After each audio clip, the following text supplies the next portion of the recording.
Welcome to our channel. இந்த வீடியோவில் 6th Tamil new புக்கில் இருக்கக்கூடிய இயல் 1க்கு எக்ஸ்ப்ளனேஷன் அண்ட் ஷார்ட்கட்ஸோடு வந்து பார்க்க போகிறோம். ஸோ நம்மளுக்கு இந்த வரக்கூடிய குரூப் 4 எக்ஸாமில் டார்கெட் 98+ போட்டோம் அப்படின்னா தான் இப்போ இருக்கக்கூடிய காம்படிஷனில் நம்மளால் ஈஸியாக ஜாப் அப்படிங்கிறது வாங்க முடியும். ஸோ நம்ம ஸ்டெப் பை ஸ்டெப்பாக ஸோ இருக்கக்கூடிய நாள்களை வேஸ்ட் பண்ணாமல் நம்ம ஒவ்வொன்றா போய்கிட்டே இருக்கலாம். ஓகேவா? அதே போல் குரூப் 4க்கான பேட்ச் ஸ்டார்ட் பண்ண சொல்லி நிறைய பேத்துக்கிட்ட இருந்து கால்ஸ் அண்ட் மெசேஜஸ் வந்திருந்தது. ஸோ குரூப் 4 பேட்ச்க்கான அப்டேட் நேற்றுக்கான வீடியோவில் சொல்லியிருப்போம். ஸோ அதுக்கான வீடியோ நேற்று வந்திருக்கும். ஸோ பார்க்காத இருக்கவங்க அதுக்கான வீடியோ லிங்க் நான் டிஸ்கிரிப்ஷன்லேயே கொடுக்குறேன், என் ஸ்க்ரீன்லேயும் நிப்பாட்டுறேன், பார்த்துக்கோங்க.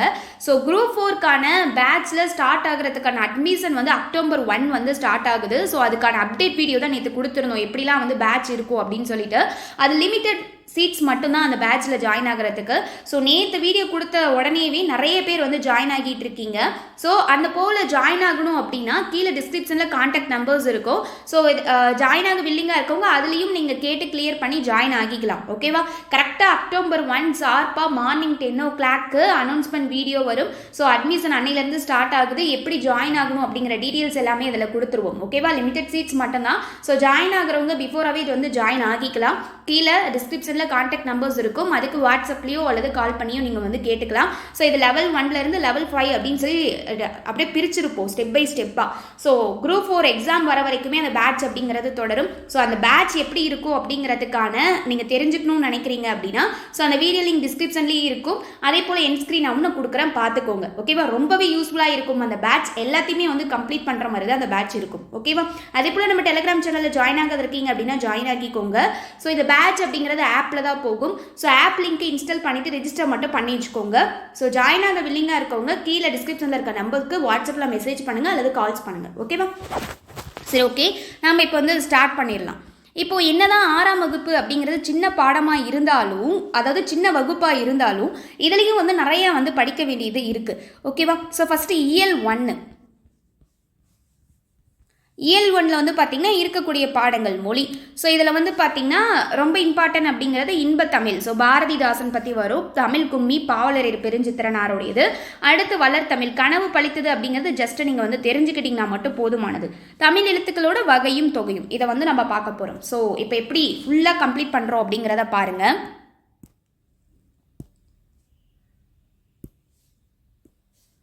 ஓகே,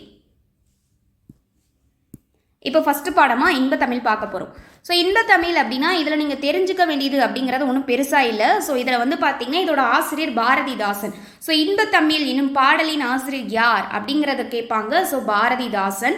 அதே போல் வந்து பார்த்தீங்க அப்படின்னா இவர் எப்படிலாம் தமிழை வந்து ஒப்பிட்டிருக்காரு அப்படிங்கிறத இந்த பாடத்தோட மைய கருத்தே.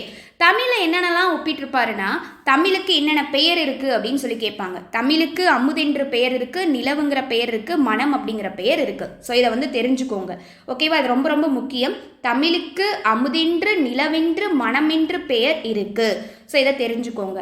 அடுத்து இதில் எப்படி கொஸ்டின் கேட்கறதுக்கு சான்சஸ் இருக்குது அப்படின்னா அதே போல் தமிழ் வந்து இளமைக்கு எப்படி இருக்குது அப்படின்னா பால். இதை எப்படி ஞாபகம் வச்சுக்கலாம்? நார்மலாகவே பால் அதிகமாக எடுத்துக்கிறவங்களோட ஃபேஸ் வந்து பார்த்திங்கன்னா இளமையாக இருக்கும். ஸோ அப்போது இளமைக்கு அப்படின்னா பால், அவங்க எங்கா தெரியுவாங்க. ஓகேவா? அடுத்து தமிழ் எங்கள் உயர்வுக்கு வான். உயர்வுக்கு வான் அப்படின்னு என்ன சொல்லலாம்? வானம் அப்படிங்கிறது எட்டாத உயரத்தில் இருக்குது. அப்போது அந்த உயரத்தோடு ஒப்பிட்டிருக்காரு. அப்போது உயர்வுக்கு வான். புகழ்மிக்க புலவருக்கு வேல். புலவர் அப்படின்னாலே கையில் வேல் வச்சுட்டு நிற்பாங்க. இப்போ அகத்தியர், ஔவையார் அவங்க வந்து வேல் மாதிரி ஒன்று வச்சுட்டு நிற்கிறாங்க இல்லையா? ஸோ அப்போ புலவருக்கு அப்படின்னா வேல். அசதிக்கு சுடர் தந்த தேன். ஸோ அசதியாக இருக்கும்போது அந்த தேன் நம்ம எடுத்துக்கிட்டோம் அப்படின்னா எப்படி இருக்கும்? அது சுடர் அப்படிங்கிற ஒரு பெண் வந்து நம்மளுக்கு கொடுக்குறாங்க. அப்போது அந்த தேன் அப்படிங்கிறது அசதிக்கு எடுக்கும்போது செம்மையாக இருக்கும் இல்லையா? அந்த அசதியெல்லாம் போக்கிரும். அதுதான் அசதிக்கு வந்து சுடர் தந்த தேன். சுடர் அப்படிங்கிற பெண் அசதிக்கு தேன் கொடுக்குறாங்க. அப்படி ஞாபகம் வச்சுக்கோங்க. அறிவுக்கு தோல் அப்படின்னு சொல்லியிருக்காங்க. அறிவுக்கு தோல், இதை ஞாபகம் வச்சுக்கோங்க. கவிதைக்கு வைரத்தின் வாள். அவனோட கவிதை எப்படி இருந்துச்சு தெரியுமா? வாள் வந்து வைரத்தில் இருந்தால் எப்படி ஜொலிக்கும் அந்த மாதிரி அவனுடைய கவிதை இருந்துச்சு. ஸோ அப்படி ஞாபகம் வச்சுக்கலாம். கவிதைக்கு வைரத்தின் வாள் அப்படின்னு ஞாபகம் வச்சுக்கோங்க. ஓகேவா? அடுத்து சொல்லும் பொருளும். நிருமித்த அப்படின்னா பொருள் உருவாக்கிய, விளைவு அப்படின்னா வளர்ச்சி, விளைவு அப்படின்னா கிடைக்கக்கூடிய விளைவு அப்படின்னு சொல்லுவோம், அதுதான் வளர்ச்சி. சமூகம் அப்படின்னா மக்கள் குழு. அசதி அப்படின்னா அசதிக்கு நம்ம எப்படி ஞாபகம் வச்சுக்கிட்டோம்? சுடர் தந்த தேன். ஸோ அதுதான் சொல்லியிருப்பாரு. என்ன சொல்லியிருப்பாருன்னா தமிழ் அப்படிங்கிறதுக்கு அமுது, நிலவு, மனம் அப்படிங்கிற பெயர் இருக்கு. அதுதான் இங்கேயும் சொல்லியிருப்பாங்க. இளமைனா பால் பார்த்தோம், உயர்வு அப்படின்னா வான் எட்டாத உயரத்தில் இருக்குன்னு பார்த்தோம், அறிவு அப்படின்னா தோல். ஸோ இப்போ இதை எப்படி ஞாபகம் வச்சுக்கலாம்னா, அறிவுக்கு தோல் அப்படின்னா என்னுடைய தோல்ன்னு ரொம்ப அறிவுடையவனாக இருப்பான். தோல் அறிவு, அறிவுக்கு தோல். ஓகேவா? வால் அப்படின்னா என்னது? அவனுடைய கவிதை அப்படிங்கிறது வைரத்தில் வால் இருந்தால் எப்படி ஜொலிக்குமோ அந்த மாதிரி இருந்துச்சு. ஸோ அப்போது வால் அப்படின்னா கவிதைக்கு வைரத்தின் வால். அவ்வளோதான். அடுத்து இப்போ பாரதிதாசனை பற்றிய நூல்வெளி. ஸோ இந்த நூல்வெளியில் ரொம்ப ரொம்ப முக்கியம். ஸோ இதில் பாரதிதாசனுடைய இயற்பெயர் அப்படின்னா சுப்புரத்தினம், சி. இதுவே பாரதியாரோட இயற்பெயர் என்ன அப்படின்னா சுப்பிரமணியன். ஸோ இதை வந்து ஞாபகம் வச்சுக்கணும். பாரதிதாசன் சுப்பு ரத்தினம். ஓகேவா? இவருடைய இயற்பெயர். இவர் எதனால பாரதிதாசன் அப்படின்னு வந்திருக்குன்னா, தாசன் அப்படின்னாலே பற்று அப்படின்னு அர்த்தம். அப்போ பாரதியார் மீது கொண்ட பற்றால இவருக்கு பாரதிதாசன் அப்படிங்கிற பெயர் கிடைச்சது. அதே போல இவர் பெண் கல்வி, கைம்பெண் மறுமணம், பொது உடைமை, பகுத்தறிவு முதலான புரட்சிகர கருத்துக்களை வந்து பாடு பொருளாக கொண்டு பாடியிருப்பாரு. ஸோ இவர் வந்து தன்னோட பாடலில் எதை பாடு பொருளாக கொண்டு பாடியிருப்பாருன்னா பெண் கல்வி, கைம்பெண் மறுமணம், பொது உடைமை, பகுத்தறிவு இதுதான். அதே போல புரட்சி கவி அப்படின்னு போற்றப்படுபவர் யார் அப்படின்னா பாவேந்தர் பாரதிதாசன். இதுவே தேசிய கவி யாருன்னு கேட்டால் பாரதியார். அதே போல் பாவேந்தர் பாரதிதாசன் அப்படிங்கிற சிறப்பு பெயர் இவருக்கு இருக்குது. பாவேந்தர் அப்படிங்கிறது இவருடைய சிறப்பு பெயர். ஸோ இதை மட்டும் இவருக்கு தெரிஞ்சுக்கிட்டா போதும். அதே போல் பாரதிதாசனை தமிழ்நாட்டின் ரசூல் கம்சுதேவ் அப்படின்னு சொல்லுவாங்க. ரசூல் கம்சுதேவ் வந்து பார்த்திங்கன்னா ஒரு ரஷ்ய கவிஞர். இவரை தமிழ்நாட்டோட ரசூல் கம்சுதேவ் அப்படின்னு சொல்கிறாங்க. ஸோ அவ்வளோதான். பாரதிதாசனோட இயற்பெயர் சுப்புரத்தினம்.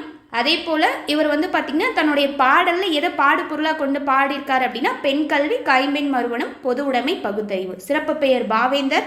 அதே போல் புரட்சி கவி அப்படின்னு போற்றப்படுறார். அவ்வளோதான், முடிஞ்சுது. அடுத்து இது ஒரு கொஸ்டின். தமிழே உயிரே வணக்கம், தாய் பிள்ளை உறவம்மா உனக்கும் எனக்கும். ஸோ இதை வந்து கேட்டிருக்காங்க. அதே போல் இந்த லைனையும் கேட்டிருக்காங்க. அடுத்து தமிழே உன்னை நினைக்கும், தமிழன் என் நெஞ்சம் இனிக்கும் இனிக்கும். ஸோ இந்த வரி யாருடையது அப்படின்னா காசி ஆனந்தன். இனிக்கும் இனிக்கும் அப்படின்னு சொல்லியிருக்காங்க இல்லையா? ஸோ உன்னுடைய உறவு அவ்வளோ ஒரு ஆனந்தமானது. அதே போல் இனிக்கும், அந்த இனிப்பு சுவையை எடுத்துக்கிட்டாலும் நமக்கு ஆனந்தமாக இருக்கும் இல்லையா? ஸோ இந்த லைன் வந்துச்சு அப்படின்னாலே அது காசி ஆனந்தன் தான். உன்னோட உறவு அப்படிங்கிறது, உன்னோட உறவு எனக்கு கிடைச்சது ரொம்ப ஆனந்தம் அப்படின்னு ஞாபகம் வச்சுக்கலாம்.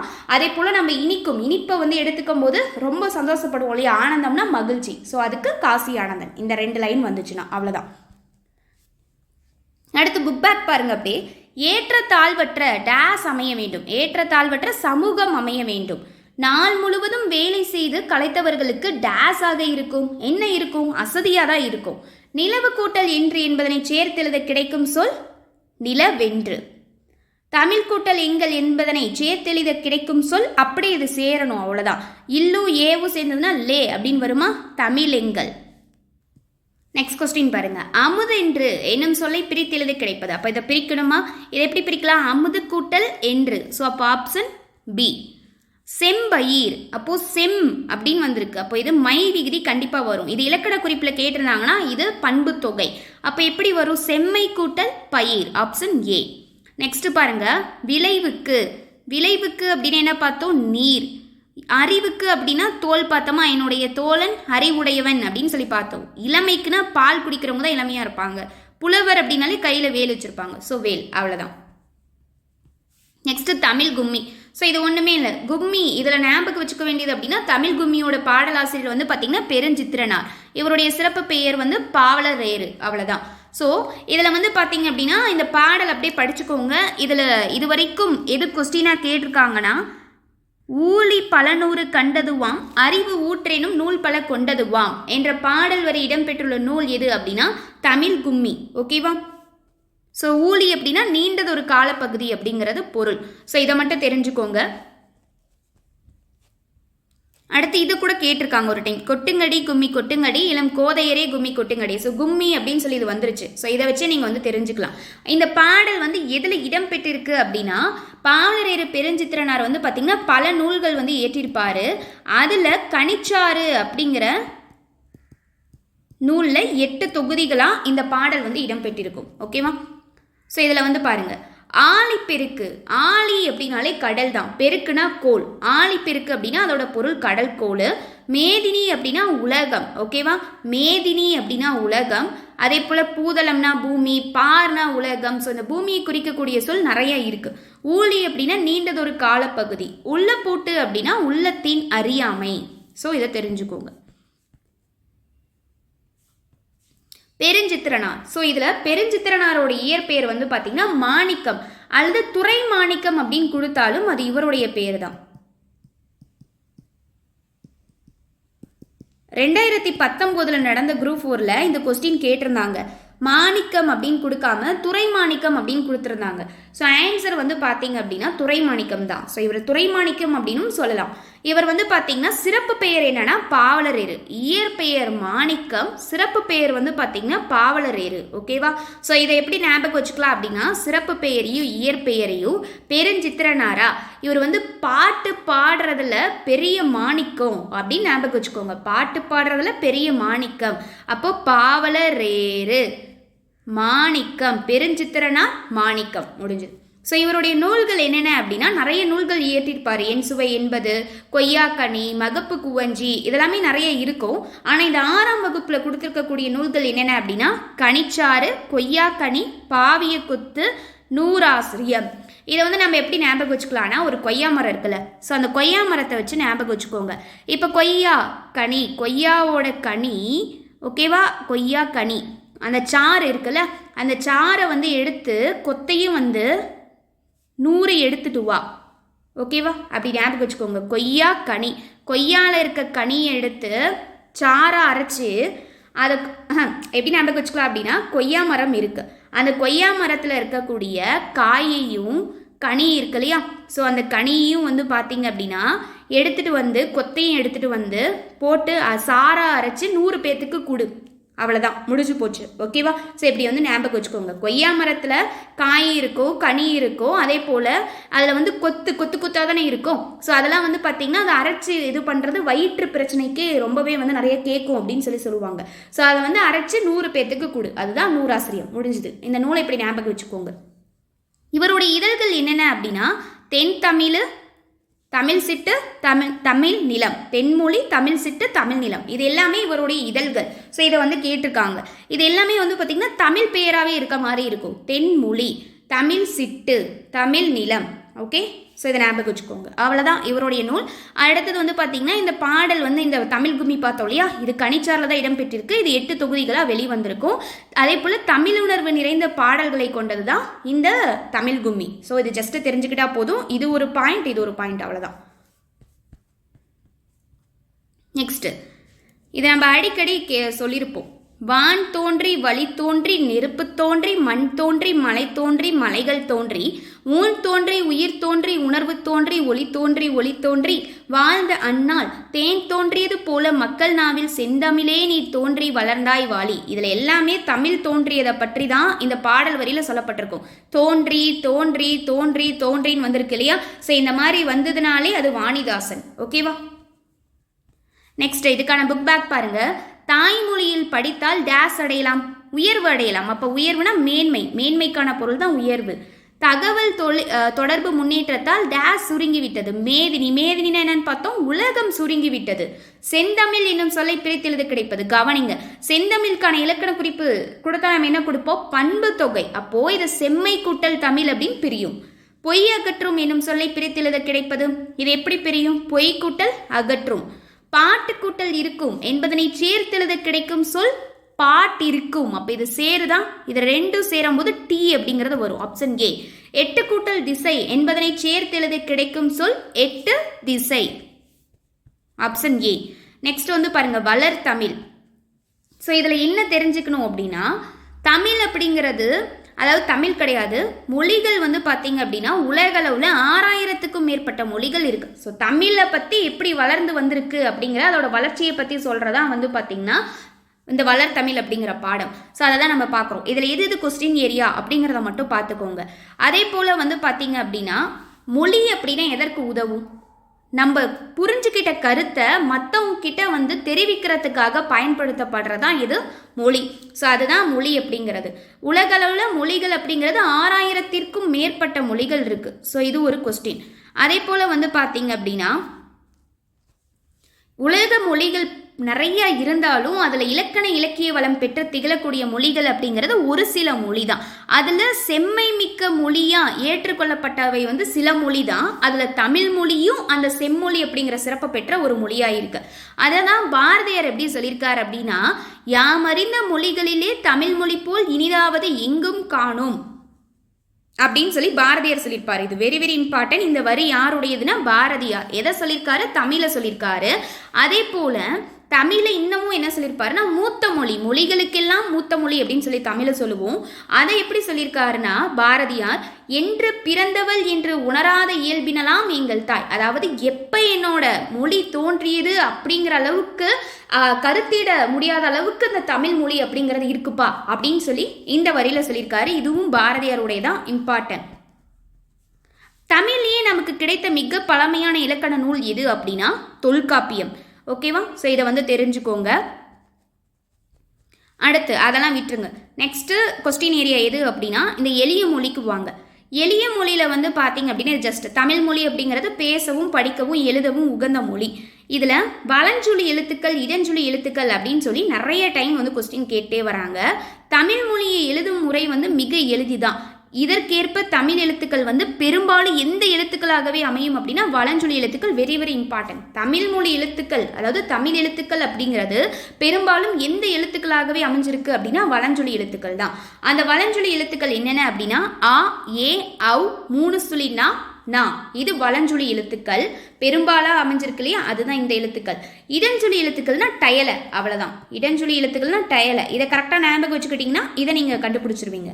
வலஞ்சுழி எழுத்துக்கள் ஆ, ஏ, ஔ, நா, நா 5 வரணும். இடஞ்சுழி எழுத்துக்கள் 3. அடுத்து இது very very important question area. Tamil. Tamil அப்படிங்கிற சொல் முதல்ல ஆளப்பட்ட இலக்கியம் எது அப்படின்னா தொல்காப்பியம். Very very important. அது எந்த வரி அப்படின்னா தமிழின் கிளவியும் அதனோரற்றே அப்படிங்கிற மேற்கோள் உணர்த்துது. தமிழ்நாடு அப்படிங்கிற சொல் முதல்ல ஆளப்பட்ட நூல் எது அப்படின்னா சிலப்பதிகாரம். சிலப்பதிகாரத்தில் இருக்கக்கூடிய அதோட காண்டமாக இருக்கக்கூடிய வஞ்சி காண்டத்தில் இடம்பெற்றிருக்கு. எப்படி?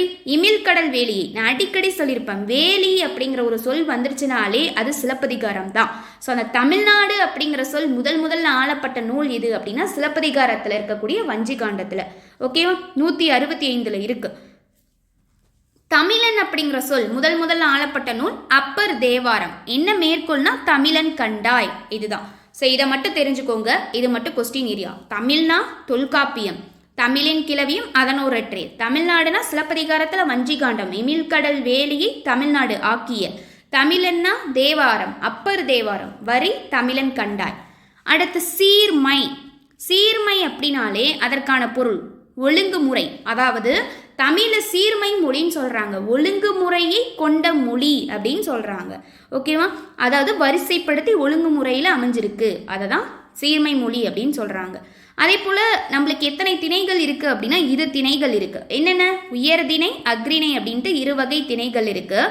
உயர்திணை இருக்கு இல்லையா, உயர்திணையோட எதிர்ச்சொல் என்ன அப்படின்னா தாழ்திணை. உயர்வு அப்படின்னா மேன்மை அடைகிறது, தாழ் அப்படின்னா தாழ்மை அடைகிறது. ஸோ அப்போ அதற்கான எதிர்ச்சொல் தாழ்திணை.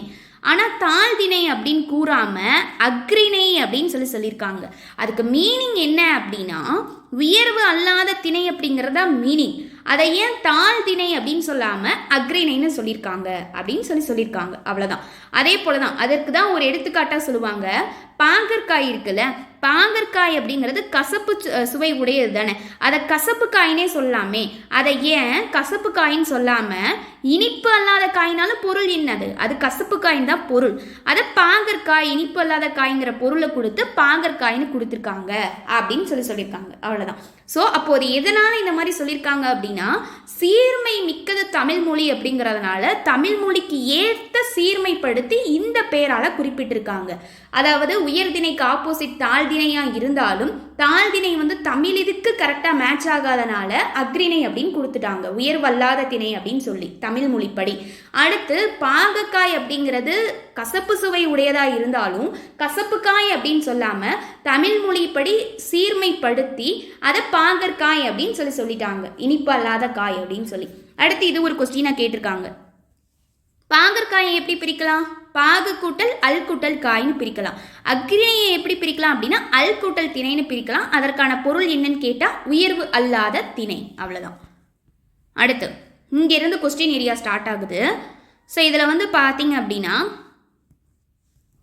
இந்த இது இருக்கு இல்லையா, இது எல்லாமே ஒரு கொஸ்டின் பாயிண்ட். இப்போது இது ஒரு செடி இருக்குன்னு வச்சுக்கோங்களேன். செடியில் வந்து பார்த்தீங்க அப்படின்னா அந்த மலருக்கு இருக்கக்கூடிய அந்த 7 பருவங்களும் வந்து சொல்லப்பட்டிருக்கும். பூவோட 7 நிலைகளை பற்றி சொல்லப்பட்டிருக்கும். ஃபஸ்ட்டு வந்து பார்த்தீங்க அப்படின்னா அரும்பு, அடுத்து மொட்டு, மொட்டிலிருந்து முகை, முகையிலிருந்து மலரா போகுது, மலர்லேருந்து அலர், அலர்லேருந்து வீலேருந்து ஃபைனலாக செம்மல். ஸோ அந்த 7 இதை பற்றி சொல்லப்பட்டிருக்கும். இப்போ நம்ம ஒவ்வொன்றா பார்த்துக்கிட்டே வரலாம். தமிழ் அப்படிங்கிறது ஒரு வளமை மிக்க மொழி. இதில் என்ன கொஸ்டின் ஏரியா அப்படின்னா தொல்காப்பியமும் நன்னூலும் எவ்வகை நூல்கள்னு கேட்பாங்க. இது இலக்கண நூல்கள். அதில் மிக பழமையான இலக்கண நூல்னா தொல்காப்பியம். 8 தொகையும் 10 பாட்டு எந்த நூல்னா சங்க இலக்கியங்கள். 8 தொகையும் 10 பாட்டும் சங்க இலக்கியங்கள். இதில் திருக்குறளும் நாலடியாரும் அறநூல்கள். நான் ஆல்ரெடி சொல்லியிருக்கேன், திருக்குறள் போலவே நாலடியாரும் முப்பால் பகுப்பு கொண்ட நூல், அறக்கருத்துக்களை கூறக்கூடிய நூலை தான் அறநூல்கள்னு சொல்லுவோம். அதே போல் இந்த திருக்குறளும் நாலடியாரும் 14 கீழ்கணக்கு நூல்களில் ஒன்று. மேக்சிமம் அறநூல்களாக இருக்கிறது எல்லாமே 14 கீழ்கணக்கு நூல்களில் இருக்கும். ஸோ திருக்குறளும் நாலடியாரும் அறநூல்கள். சிலப்பதிகாரமும் மணிமேகலை என்னது? 50 காப்பியங்கள். ஸோ இது காப்பியங்கள். அப்போது கொஸ்டின் ஏரியா இதிலே பாருங்கள், தொல்காப்பியம் நன்னூலுங்கிறது இலக்கண நூல் 1, 8 தொகை 10 பாட்டுங்கிறது சங்க இலக்கியங்கள், திருக்குறள் நாலடியார் அப்படிங்கிறது அறநூல்கள், சிலப்பதிகாரம் மணிமேகலைங்கிறது காப்பியங்கள். 4 கொஸ்டின். ஓகேவா? அடுத்து பூ இருக்குல்ல, பூவோட 7 நிலை அதை தான் இங்கே வந்து பார்த்தோம். அதை தான் என்னன்னு சொல்லுவாங்கன்னா தோன்றுவதில் இருந்து உதிர்வது. ஸோ ஃபஸ்ட்டு இங்கே தோன்றுறது உதிர்றது அப்படிங்கிறது செம்மல். ஓகேவா? அதை பற்றி 7 நிலைகளில் வந்து சொல்லப்பட்டிருக்கும். அடுத்து மா. இந்த மா அப்படிங்கிற ஒரு எழுத்து ஒரு மொழிக்கு பல பொருள் இருக்கு. என்னென்னா மரம், விலங்கு, பெரிய, திருமகள், அழகு, அறிவு, அளவு, அழைத்தல், துகள், மேன்மை, வயல், வண்டு. இதில் எதெல்லாம் அடிக்கடி கேட்டிருக்காங்கன்னா மரம் கேட்டிருக்காங்க, விலங்கு கேட்டிருக்காங்க, அழகு, பெரிய. ஸோ இதெல்லாம் அடிக்கடி கேட்ட ஒரு கொஸ்டின்ஸ். ஓகேவா? ஸோ இதை பார்த்துக்கோங்க. மரம், விலங்கு, பெரிய, திருமகள், அழகு, அறிவு, அளவு, அழைத்தல், துகள், மேன்மை, வயல், வண்டு. மொத்தம் 11 பொருள்கள் வந்து கொடுத்துருப்பாங்க. அதே போல் தமிழை வந்து முத்தமிழ் அப்படின்னு சொல்கிறோம். முத்தமிழ் அப்படின்னாலே என்னது? இயல் 1, இசை, நாடகம், அதுதான் முத்தமிழ் அப்படின்னு சொல்கிறோம். இந்த இயல் தமிழ் அப்படிங்கிறத என்ன பண்ணும் அப்படின்னா இயல்பாக நம்மளோட எண்ணத்தை வெளிப்படுத்தும். நம்ம அணில படிக்கிறோம்ல, இயல்பு நவிர்ச்சி அணி, உள்ளதை உள்ளபடி இயல்பாக கூறுவது, அதுதான் இயல் தமிழ்னா எண்ணத்தை வெளிப்படுத்துறது. இசை தமிழ் அப்படின்னா இப்போ நம்ம சாங் கேட்குறோம், சாங் கேட்கும் போது நம்மளே ஆடாத என்ன ஆகும்? நம்மளோட மனசு அப்படியே பார்த்தீங்க அப்படின்னா மகிழ்ச்சியில் கை காலெலாம் ஆட்டுறோம்ல, அதுதான் உள்ளத்தை மகிழ்விக்கும்.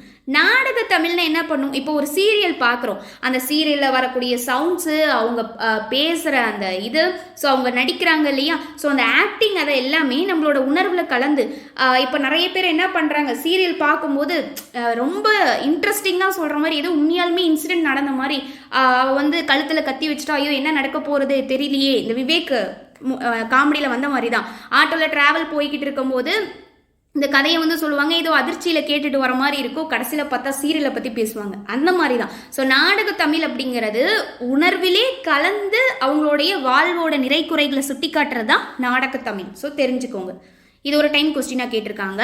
அடுத்த கொஸ்டின் ஏரியா அப்படின்னு சொல்லி பார்த்தீங்க அப்படின்னா இலக்கிய வடிவங்கள் புதிதாக உருவாகி வருகின்றன. இதில் தமிழ் கவிதை வடிவங்கள் எது அப்படின்னா அதில் கவிதை அப்படின்னு வரணும். கவிதை, புதுக்கவிதை, அடுத்து செய்யுளும் துளிப்பாவும், இது கவிதை வடிவங்கள். உரைநடை வடிவங்கள் எதுன்னு கேட்டால் கட்டுரையும் புதினமும் சிறுகதையும். இது எல்லாமே வந்து பார்த்திங்கன்னா கட்டுரை, புதினம், சிறுகதை எல்லாமே கட்டுரை ரிலேட்டடாக இருக்க மாதிரி இருக்கும். ஸோ இது எல்லாமே உரைநடை வடிவங்கள். செய்யுள், கவிதை, புதுக்கவிதை, துளிப்பா, இது வந்து கவிதை வடிவங்களாக இருக்கும். ஸோ அவ்வளோதான் இதில்.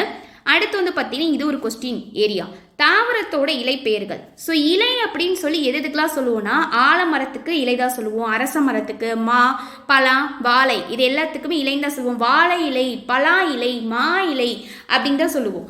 கீரை அப்படின்னு எதை சொல்லலாம்னா அகத்தி, பசலை, முருங்கை, இன்னும் நிறைய இருக்கு. தண்டுக்கீரை, சிறுக்கீரை அதெல்லாம் சொல்லலாம். ஸோ அகத்தி, பசலை, முருங்கை அப்படிங்கிறது கீரைக்கு தான். புல் அப்படின்னு எதை சொல்றோம்னா அருகு, கோரைங்க. தாள் அப்படிங்கிறது நெல்லுக்கும் வரகுக்கும் தாள் அப்படின்னு சொல்லுவோம். தலை அப்படின்னா மல்லிக்கு சொல்லணும். ஸோ ஒரு டைம் கன்ஃபியூஸ் பண்ணி கேட்டாங்க, இந்த இலை அப்படின்னு சொல்லி போட்டுருவாங்க. ஸோ மல்லி அப்படின்னா தலை தான். மடல் அப்படின்னா தாளைக்கும் சப்பாத்தி கல்லிக்கும். ஸோ தாளைக்கும் சப்பாத்தி கல்லிக்கும் மடல். தோகைனா கரும்பு நாணல், தோகை அப்படிங்கிறது கரும்பு நாணல். பனை தென்னைக்கு வந்து பார்த்திங்கன்னா ஓலை, பனைக்கும் தென்னைக்கும் வந்து பார்த்திங்கன்னா ஓலையாட்ட தான் இருக்கும். ஓகேவா. அடுத்து கூந்தல் அப்படிங்கிறது பாக்குக்கு. ஸோ கமுகு அப்படிங்கிறதோட பேர் பாக்கு தான். ஸோ பாக்குன்னு கொடுக்கலாம், கமுகுன்னு கொடுக்கலாம். இது ரெண்டுக்குமான இலை பெயர்கள் எதுன்னு கேட்டால் கூந்தல். ஸோ இது ஒரு கொஸ்டின் ஏரியா, நல்லா பார்த்துக்கோங்க. நெக்ஸ்ட் வந்து பார்த்தீங்க அப்படின்னா நெக்ஸ்ட் எது கொஸ்டின் ஏரியா அப்படின்னா, ஸோ இதுக்கு வந்து இந்த இதுக்கு எல்லாமே இங்கிலீஷ் நேம் வந்து தெரிஞ்சுக்கோங்க. இணையம் அப்படின்னா நெட்டு, முகநூல் அப்படின்னா ஃபேஸ்புக், புலனம் அப்படின்னா என்னது வாட்ஸ்அப், குரல் தேடல் அப்படின்னா வாய்ஸ் சர்ச்சு, தேர்டு பொறினா சர்ச் இன்ஜின், செயலி அப்படின்னா ஆப்பை சொல்லுவோம், தொடுதிரை அப்படின்னா டச் ஸ்க்ரீன். ஸோ இதை வந்து தெரிஞ்சுக்கோங்க. ஸோ ஆங்கில சொல் இது ஒரு டைம் கேட்டிருக்காங்க. அடுத்து வந்து பார்த்தீங்க அப்படின்னா நோக்கிலும் மொழியை கணினியில் பயன்படுத்த வேண்டும். இது ஒரு கொஸ்டின், அவ்வளோதான். மொழியை வந்து கணினியில் பயன்படுத்தணும் அப்படின்னா அதை வந்து எண்களோட அடிப்படையில் தான் வடிவமைக்கப்பட வேண்டும் அப்படிங்கிறது ஒரு கொஸ்டின். எண்களின் அடிப்படையில் வடிவமைக்கப்பட வேண்டும். அடுத்து தமிழ் எண்கள் வந்து தெரிஞ்சுக்கோங்க. 1 அப்படின்னா கா, 2னா ஊ மாதிரி போடணும், 3னா 4 பாதி, 4னா சா, இதுவே 6னா சா கிட்ட கால் வாங்கியிருக்கணும், 5னா ரூ, 7னா ஏ, 8னா ஆ, 9னா கூல பாதி கட் ஆகியிருக்கணும், 10 அப்படின்னா இங்கே என்ன பண்ணோம் 1க்கு 10னா இப்படி இருக்கா, 1க்கு கா, அப்போ ஓக்கு ஓ, அவ்வளோதான் முடிஞ்சுது. அடுத்து இது ரொம்ப ரொம்ப ரொம்ப இம்பார்ட்டன்ட், இதுலேருந்து கண்டிப்பாக கொஸ்டின் கேட்பாங்க. எந்தெந்த சொல் எந்தெந்த நூலில் இடம்பெற்றிருக்கு அப்படிங்கிறத கண்டிப்பாக கேட்பாங்க. ஸோ இதை பாருங்க. வந்து பாருங்க, வேளாண்மை அப்படிங்கிற சொல்லி எதில் இடம்பெற்றிருக்குன்னா கலித்தொகையிலையும் திருக்குறள்லையும் இடம்பெற்றிருக்கு. ஸோ இதை ஒரு டைம் கேட்டிருக்காங்க. வேளாண்மை வந்து அடிக்கடி கேட்கக்கூடிய ரிப்பீட்டடான கொஸ்டின் தான். கலித்தொகையில் 101வது பாடலையும் திருக்குறள் 81வது குறளையும் இடம்பெற்றிருக்கு. உழவர், உழவர் நல்லா இருந்தால் தான் வேளாண்மை செழிக்கும். உழவர் நல்லா இருந்தா நற்றினை. ஓகேவா, உழவர்னா நற்றினை. அதே போல் பாருங்க, பாம்பு, முதலை, அடுத்து வந்து பார்த்தீங்க அப்படின்னா மீன், செய், இது எல்லாமே குறுந்தொகை. ஸோ இதுக்கு வந்து நான் சொல்லியிருப்பேன் எப்படி ஞாபகம் வச்சுக்கணும்னு சொல்லியிருப்பேன் அப்படின்னா, இந்த பாம்பு, முதலை, மீன் இது எல்லாமே வந்து பார்த்தீங்க அப்படின்னா அதாவது தண்ணீரில் வாழக்கூடிய உயிரினம். ஓகேவா, அப்போது பாம்பு, முதலை, மீன், செய் இது எல்லாமே குறுந்தொகை அப்படின்னு ஞாபகம் வச்சுக்கலாம். அடுத்து வெள்ளம், வெள்ளம் 10 கொடு, 10 பேத்துக்கு 10 கொடு, 10 வெள்ளம் 10 பேத்துக்கு 10 கொடு, அப்போது வெள்ளம்னா 10. கோடை அப்படின்னா அகநானூறு. அகம் அப்படின்னா என்னது மனசு. கோடைக்கால விடுமுறை இருக்கும்போது மனசு அப்படியே ஹாப்பியாக இருக்குமா, அப்போ கோடை அகநானூறு. கோடை அப்படிங்கிற சொல் அகநானூரில் இடம்பெற்றிருக்கு. உலகம், உலகம் அப்படிங்கிற சொல் எதில் இடம்பெற்றிருக்குன்னா தொல்காப்பியத்தில் இடம்பெற்றிருக்கு, திருமுருகாற்றுப்படையில் இடம்பெற்றிருக்கு. ஸோ உலகம் அப்படிங்கிறது தொல்காப்பியத்தில் கிளவியாக்கம்ல இடம்பெற்றிருக்கு. ஓகேவா. ஸோ அப்போது உலகம் அப்படிங்கிறது தொல்காப்பியத்திலையும் திருமுருகாற்றுப்படையிலையும் இடம்பெற்றிருக்கு.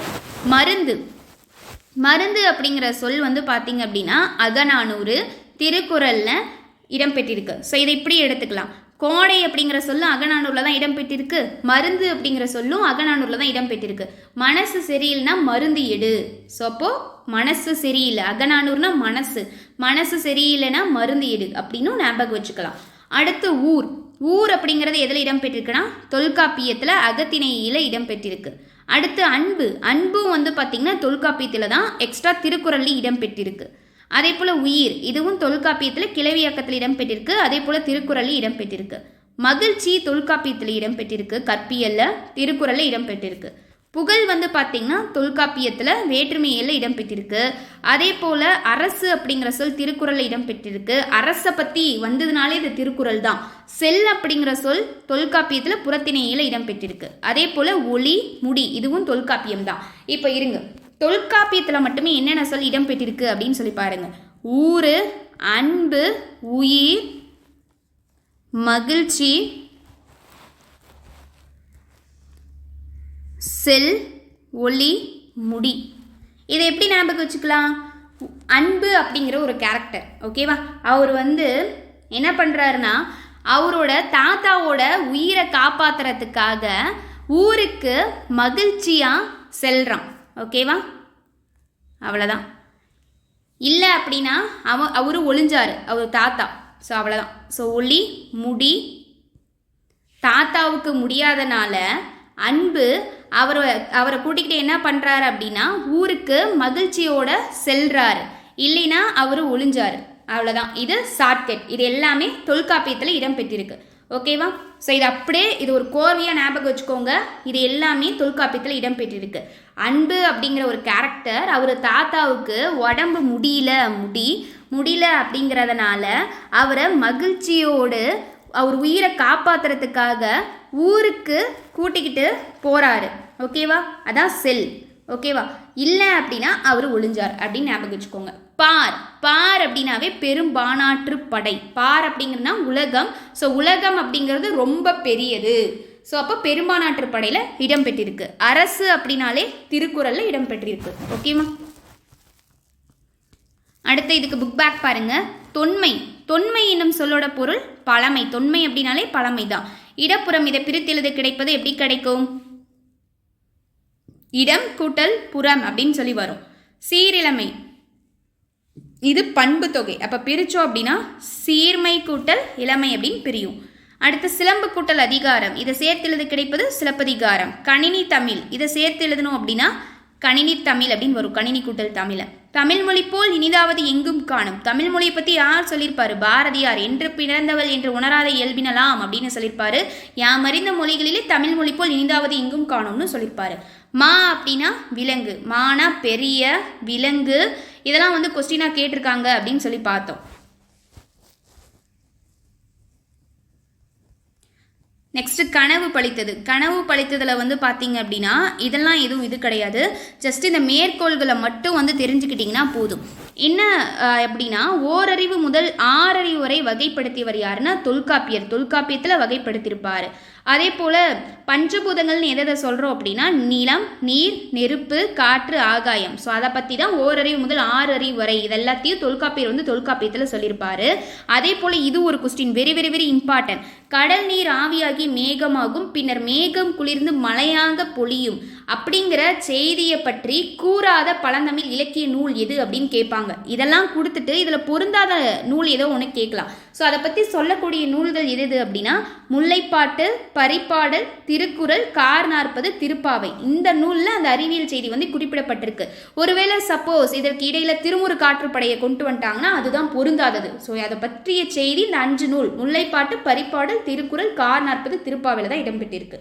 அதே போல் திரவ பொருள் இருக்குல்ல, அந்த திரவ பொருளை எவ்வளோ அழுத்தினாலும் அதோட அளவை சுருக்க முடியாது அப்படிங்கிற கருத்தை ஔவையார் சொல்லியிருப்பாங்க. அதை என்ன பாடல் வரியில் சொல்லியிருப்பாங்கன்னா ஆழ அமுக்கி முகக்கினும் ஆழ்கடல் நீர் நாளி முகவாது நாளி. அந்த திரவ பொருளை எவ்வளோதான் அழுத்தி நீங்கள் போட்டு முகக்கி இது பண்ணாலும் அந்த அளவை சுருக்க முடியாது அப்படின்னு சொல்லியிருப்பாங்க. அடுத்து இந்த இதெல்லாம் பார்த்தோம்ல, நிலம், தீ, நீர், வலி, விசும்போடு 5 கலந்த மயக்கம் உலகம் அப்படிங்கிறத சொன்னது தொல்காப்பியத்தில் சொல்லியிருப்பாரு. கடல் நீர் முகந்த கமஞ்சூல் எழிலி. கடல் கமஞ்ச் அப்படின்னு வந்ததுன்னா கார் 40. நெடு வெள்ளூசி நெடுவசி பறந்தவடு அப்படின்னா அது 10. அதாவது என்னன்னா போர்க்களத்தில் மார்பில் புண்படுவது அப்படிங்கிறது இயல்பு. அந்த வீரர் ஒருவரோட காயத்தை வெந்நீர ஊசியால் தேய்த்த செய்தி எதில் சொல்லப்பட்டிருக்குன்னா 10. ஓகேவா? காயம்பட்ட இடத்துக்கு 10 போடுன்னு சொல்லுவோம் இல்லையா? ஸோ அப்போ வெந்நீர ஊசி அப்படின்னா 10. நரம்பு அப்படின்னு வந்துருச்சுன்னா அது நற்றிணை. சுறாமீன் தாக்கியதால் ஏற்பட்ட புண்ணை நரம்பால தேய்த்த செய்தி எதில் சொல்லப்பட்டிருக்குன்னா நற்றிணை. நரம்பு நற்றிணை. அதுதான் கோட் சுறா எரிந்தென சுருங்கிய நரம்பின் முடிமுதற் பரதவர் அப்படின்னு சொல்லியிருப்பாங்க. நரம்புனா நற்றிணை. அதே போல் பார்த்தீங்கன்னா 10 காயம்பட்ட இடத்துக்கு 10 போடு 10. ஓகேவா? வெண்ணிற ஊசினா 10. அதே போல் தொலைவில் இருக்கக்கூடிய பொருளோட உருவத்தை அருகில் தோன்ற செய்ய முடியும் அப்படிங்கிற கருத்தை கலீலியோ வந்து சொல்லியிருப்பாரு. அந்த கருத்தை வந்து பார்த்தீங்கன்னா கபிலர் தன்னுடைய திருவள்ளுவ மாலையில் சொல்லியிருப்பார் அவருடைய நூல். ஆனால் திருவள்ளுவ மாலையில் என்னது, திணையளவு போதா சிறுபுல் நீர் நீண்ட பனையளவு காட்டும் அப்படின்னு சொல்லி திருவள்ளுவ மாலையில் சொல்லியிருப்பார். இந்த திருவள்ளுவ மாலை தான் எது, திருக்குறளோட பெருமையை புகழ்ந்து சொல்லக்கூடிய நூல்.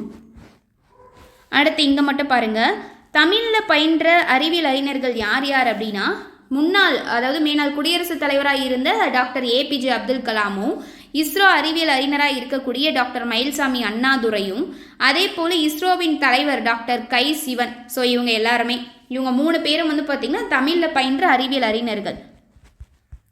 நெக்ஸ்ட் இலக்கணத்துக்கு போகலாம். இலக்கணம் தமிழ் எழுத்துக்களோட வகையும் தொகையும் தான். தமிழ் மொழி வந்து பார்த்திங்கன்னா இலக்கண வகைகள் எத்தனை இருக்குது அப்படின்னா மொத்தம் 5.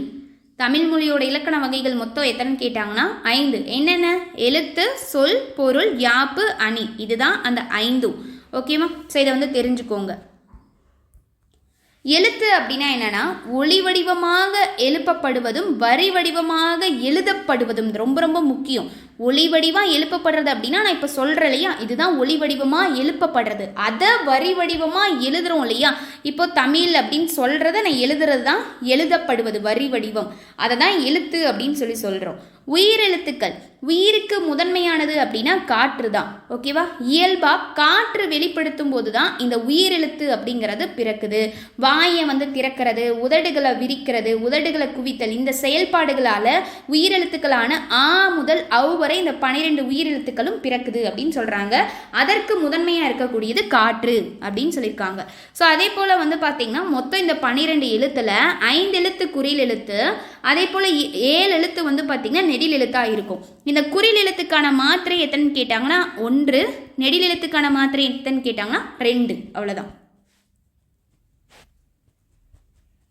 இந்த 1 மாத்திரை 2 மாத்திரை.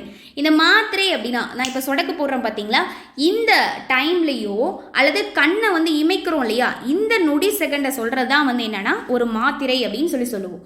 மெய் எழுத்துக்கள், மெய் அப்படின்னா அதற்கான பொருள் உடம்பு அப்படின்னு சொல்லி சொல்லுவோம். ஓகேவா? ஸோ மெய் எழுத்துக்களை வந்து ஒலிக்க உடல் இயக்கத்தோட பங்கு அப்படிங்கிறது இன்றியமையாதது அப்படின்னு சொல்லியிருக்காங்க. மொத்தம் மெய் எழுத்துக்கள் 18 இருக்குது. அதுதான் இக்கிலிருந்து இன்னு வரைக்கும் சொல்லப்பட்டிருக்கு. மெய்யெழுத்துக்கான மாத்திரை எத்தனை அப்படின்னா அரை மாத்திரை. இந்த மெய்யெழுத்துக்களில் 3 வகையாக பிரிக்கிறாங்க. அதுதான் வல்லினம், மெல்லினம், இடையினம். வல்லினம் அப்படின்னா கசட தபர, மெல்லினம்னா நனன நமன, இடையினம்னா எரள வளல. ஸோ அதை தான் இங்கே சொல்லியிருக்காங்க. வல்லினம், மெல்லினம், இடையினம், இது எல்லாத்தையும் சொல்லப்பட்டிருக்கு. வல்லினமாகவும் வன்மையாகவும் இல்லாமல் மென்மையாகவும் இல்லாமல் இரண்டிற்கும் இடைப்பட்டு ஒலிக்கக்கூடிய எழுத்தை தான் இடையினம். இடை அப்படின்னாலே இடையில வரக்கூடியதுன்னு அர்த்தம். உயிர்மை, உயிர்மை அப்படின்னா மொத்தம் எத்தனை எழுத்துக்கள் இருக்குது, மெய்யெழுத்துக்கள் 18ஓட உயிரெழுத்துக்கள் 12 சேர்ந்து மொத்தம் 216 எழுத்துக்களை தான் உயிர்மை எழுத்துக்கள் அப்படின்னு சொல்கிறோம். ஸோ அவ்வளோதான். இதை வந்து தெரிஞ்சுக்கிட்டிங்கன்னா போதும். மெய்யுடன் உயிர்குறில் வந்து சேரும்போது உயிர்மெய் குறில், மெய்யோட உயிர்குறில் சேரும்போது சேர்ந்து என்ன வந்துடுது, உயிர்மெய் குறிலாக தோன்றுது. மெய்யோட உயிர் நெடில் தோன்றும் போது இணையும் போது உயிர்மெய் நெடில் வந்து தோன்றுது. அதனால தான் உயிர்மை எழுத்துக்களையும் உயிர்மை குறில் உயிர்மை நெடில் அப்படின்னு சொல்லி 2 வகைப்படுத்துகிறோம். அடுத்து ஆயுத எழுத்து. ஆயுத எழுத்து அப்படின்னாலே தனித்து வரக்கூடிய எழுத்து. அதனால தான் ஆயுத எழுத்தை தனிநிலை, முப்பார் புள்ளி, இப்படி 3 புள்ளி இருக்கிறதுனால முப்புள்ளி, முப்பார் புள்ளி, தனி நிலம் தனித்து வரதுனால தனிநிலை அப்படின்னு சொல்கிறோம். அதே போல் அக்கு அப்படிங்கிறதுனால அக்கேனம் அப்படிங்கிற பெயரும் இந்த ஆயுத எழுத்துக்கு இருக்குது. ஆயுத எழுத்து வந்து பார்த்திங்கன்னா சொல்லோட இடையில மட்டும்தான் வரும் அப்படின்னு சொல்கிறோம். ஓகேவா? ஸோ அதே போல் இது எந்த இடத்துல வந்தாலும் தனித்து தெரியக்கூடியதுனால தான் தனிநிலை அப்படின்னு சொல்கிறோம். இந்த ஆயுத எழுத்துக்கு உரிய மாத்திரை எவ்வளோ அப்படின்னா அரை மாத்திரை. இப்போ கபிலர் அப்படிங்கிற சொல் இருக்கு, இதை பிரிச்சா எப்படி வரும், குறில் கா அப்படிங்கிறது குறில, அதுக்கு 1 மாத்திரைன்னு பார்த்துட்டோமா. பி, இதே இந்த பி வந்திருந்ததுன்னா அது நெடில், அப்போது 2 மாத்திரை போடுவோம். இங்கே சின்ன பி இருக்கிறனால 1 மாத்திரை. இந்தலாம் வந்திருந்தா 2 போட்டிருப்போம். இங்கே குறில் தான் வந்திருக்கு, அப்போ 1 மாத்திரை. மெய் எழுத்து இரு அப்படின்னா ஒற்று, அப்போ அதுக்கான மாத்திரை அரை. அப்போ ஆட் பண்ணால் என்னது 3.5 மாத்திரை. அதை தான் இங்கே சொல்லியிருக்காங்க. ஸோ உயிரெழுத்தில் தொடங்கக்கூடிய 2 மாத்திரை அளவுள்ள சொல் எது அப்படின்னு சொல்லி கேட்டிருக்காங்க. ஸோ உயிரெழுத்தாக இருக்கணும், 2 மாத்திரை அளவு உள்ள சொல்லாக இருக்கணும். ஸோ அதுக்கு வந்து அந்த உயிரெழுத்து 2 இருக்க மாதிரி எடுத்து எழுதிக்கோங்க. 2 மாத்திரை அளவுள்ள ஓர் எழுத்து சொல் அப்படின்னு சொல்லி கேட்டிருக்காங்க. 2 மாத்திரைனா மா, இதை வந்து சொல்லிடலாம். ஆயுதெழுத்து இடம்பெறும் 2.5 மாத்திரை அளவுள்ள சொல் அப்படின்னு சொல்லி கேட்டிருக்காங்க. அதுக்கு வந்துட்டு எக்கு இதை கூட வந்து போடலாம். ஓகேவா? ஸோ இந்த மாதிரி நீங்களே வந்து இதை அசைன் பண்ணி எழுதிக்க வேண்டியதான். நெக்ஸ்ட் இந்த கலைச்சொல் மட்டும் பார்த்துட்டா முடிஞ்சுது. வலஞ்சுழி.